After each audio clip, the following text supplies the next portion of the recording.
એક ફેરી પંઢરપુરથી એક પદયાત્રા નીકળી. 500 માણસને એક શેઠ પદયાત્રા લઈ જતો. સાંભળજો. બપોરના સમયે એક જગ્યાએ સંઘ રોકાયો.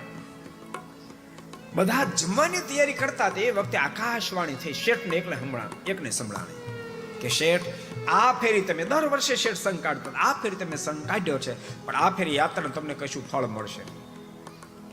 શેઠ વિચાર કરવા માંડ્યા, આમ કેમ? શેઠે પૂછ્યું, કેમ, શા માટે? તો તમારા સંઘમાં એક પુંડલિક નામનો યુવાન યાત્રામાં જોડાયો છે અને એ પોતાના માત પિતાની સેવા કરતો નથી અને એમને અપશબ્દથી બોલાવે છે. માત પિતાનો દ્રોહી છે અને દ્રોહી હોવાને નાતે એ સંઘમાં છે એટલે તમને ફળ નહીં મળે. ત્યારે શેઠે પૂછ્યું, તમારે ફળ જોતું હોય તો કે કાઢી મૂકો તો મળે. અને શેઠે બધા જમીર એટલે મીટિંગ કરી અને પૂછ્યું, આમાંથી પુંડલિક નામનો કોણ યુવાન છે? પુંડલિક હડક લેખાનો ઉભો થયો, હું પુંડલિક. એના મનમાં કાંઈ ઇનામ બિનામ મળવાનું છે.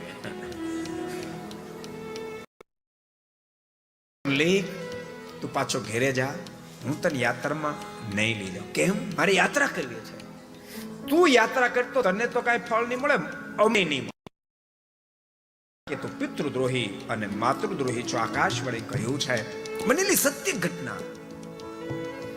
પિતૃદ્રોહી માતૃદ્રોહી છો. તું તારા માત પિતાની સેવા કરતો નથી અને યાત્રામાં જોડાયો છો. અહીંયા બે સાંભળે ને કહું, ઘેરે બે સાંભળે ને કહું છું, મહેરબાની કરીને પોતપોતાના માત પિતાની સેવા કરશો. તમારી યુવાનીના જોમમાં માત પિતાને તર છોડશો નહીં. પુરુષ ભક્તો, સ્ત્રી ભક્તો, પણ સ્ત્રી ભક્તો પોતાના સાસુ સસરાને તર છોડશો નહીં. એને આંખોમાં આંસુ પડાવશો નહીં. સ્ત્રી ભક્તો પણ આ વાતને ખૂબ ધ્યાનમાં લઈ અને ભૂલશો તમે તમારા સાસુ સસરાને આંખોમાં આંસુડા પડાવશો તો લખવું હોય તો લખી લેજો. આ તારીખ કઈ છે? 21/12 છે. જેટલા તમારા માત પિતાને આંખોમાં આંસુ પડાવશો એના કરતા 10 ગણા તમારા સંતાનો તમને વિશેષ આંખમાંથી આંસુડા પડાવશે. માટે સાવધાન, સાવધાન. પોતપોતાના માત પિતાની ખૂબ સેવા કરશે. અને પુંડલિકને લાગ્યા એવું એ પાછો ગયો, પણ એવી પોતાના માત પિતાની સેવા કરે, એવી રાત દાડો એની પાછળ જ્યારે ગાંડો થઈ ગયો અને એની સેવાથી સ્વયં પરમાત્મા રાજી થયા અને પુંડલિકને દર્શન દેવા માટે વિઠ્ઠલનાથ પધાર્યા છે. પુંડલિક એ વખતે એના પિતાશ્રીને સ્નાન કરાવી રહ્યો હતો.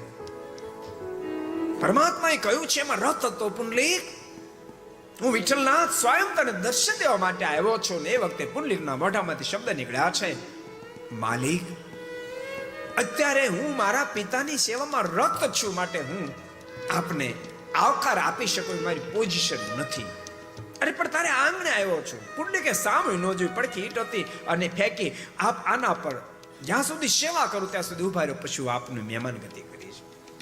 અને જ્યાં સુધી પોતાના પિતાને સ્નાન કર્યા ત્યાં સુધી પ્રભુએ ઈટ ઉપર ઉભા રહ્યા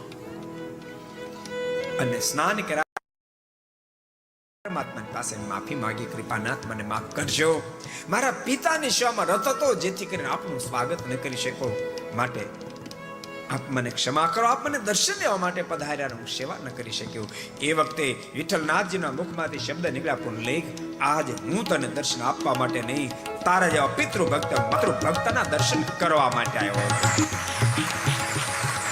પુંડલિક, તારા પર રાજી થયો છું અને માત પિતાની સેવાની જ્ઞાન સદૈવને માટે દુનિયા ના થાય એટલા માટે આ ધરતી પર મારું તારું મંદિર નિર્માણ થશે. 1000 લોકો યાત્રા કરવા માટે આવશે અને પુંડલિક તારી પિતૃ ભક્તિ અને માતૃ ભક્તિને બિરદાવશે. અને ભક્તો, આજ વિઠ્ઠલનાથ ભગવાનનું ભવ્ય મંદિર છે, પુણ્ય પર ત્યાં બિરાજ્યા છે. દર્શન કરવા જાવ તો 2 કલાક 3 કલાક લાઈનમાં ઉભું રહેવું પડે. એ પોઝિશન આજ પંઢરપુરમાં છે. તમે જોઈ શકો, આ પંઢરપુર વિઠ્ઠલનાથજીનું મંદિર છે. ધૂન બહુ પ્રસિદ્ધ છે, સાંભળી છે? સાંભળીએ. વિઠ્ઠલ વિઠ્ઠલ વિઠ્ઠલ હરિ ઓમ વિઠ્ઠલ, વિઠ્ઠલ વિઠ્ઠલ વિઠ્ઠલ હરિ ઓમ વિઠ્ઠલ, વિઠ્ઠલ વિઠ્ઠલ વિઠ્ઠલ હરિ ઓમ વિઠ્ઠલ, વિઠ્ઠલ વિઠ્ઠલ વિઠ્ઠલ હરિ ઓમ વિઠ્ઠલ, કોણે કોણે દીઠેલા હરિ ઓમ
વિઠ્ઠલ વિઠ્ઠલ વિઠ્ઠલા હરિ ઓમ.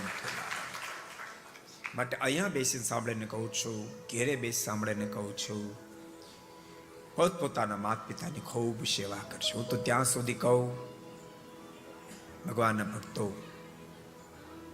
તમે સંતોન રસોઈ આપતા હોવ, સંતોન ધોતિયા ઉઢાડતા હોવ, પણ તમારા માતા પિતાને તમે વસ્ત્ર ન લઈ દેતા હોવ તો મહેરબાની કરી અમને ધોતિયા નહીં ઉઢાડતા. તમે પ્રેમથી ભોજન ન કરાવતા હોવ તો મહેરબાની કરી અમને રસોઈ નહીં આપતા, ને તો તમારી રસોઈ